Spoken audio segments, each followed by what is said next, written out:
إسرائيليين بيقتحموا السفارة المصرية في كندا تضامنا مع غزة. ايوه انت سمعت صح، اسرائيليين مش عرب ومش فلسطينيين، هم نزلوا مع العرب هناك بس اسرائيليين، ومش السفاره الاسرائيليه ولا السفاره الامريكيه ولا قطر ولا تركيا ولا اي حد بيدعم اسرائيل، لا نزلوا على السفاره المصريه. ليه بقى؟ عشان الاخوان ولاد البنا شغالين على روايه واحده، مصر هي اللي بتحاصر قطاع غزه.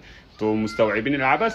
يعني بعد شويه ممكن نسمع كده في تل ابيب الجيش المصري بيقصف غزه والصهاينه تلاقيهم هناك مع نتنياهو بيهتفوا انقذوا غزه من مصر.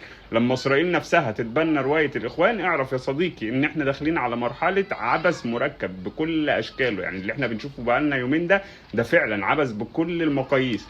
وقتها بقى لازم نسال نفسنا سؤال: هو في حد عايز يقرب الترابيزه ويبرر اسرائيل ويشيطن مصر، ولا دي حمله ممنهجه عشان يكسروا ثقه المصريين والعرب في الدوله الوحيده اللي لسه واقفه في وش مخطط التصفيه والتهجير؟ فجاه كده لقينا مظاهرات ضد مصر في كندا وفي كذا دوله، وحملات بقى منظمه كمان في اوروبا وضد السفارات هناك. اكتر من دوله اوروبيه نزلوا حصروا السفارات هناك، واعلام مأجور بيسوق نفس الكلام، وهجوم اخواني متزامن على السوشيال ميديا. وكل ده يا صديقي حصل بعد ما مصر قالت كلمه واحده بس: لا للتهجير ولا للظلم اللي بيحصل في غزه. فاسرائيل النهارده بتحاربنا بس من بعيد، مش بصواريخ بقى لكن برموج كنترول كده، بتشغل الاخوان وتشحن الشوارع وتصدر للعالم ان اللي بيقصف غزه هي مصر مش هم.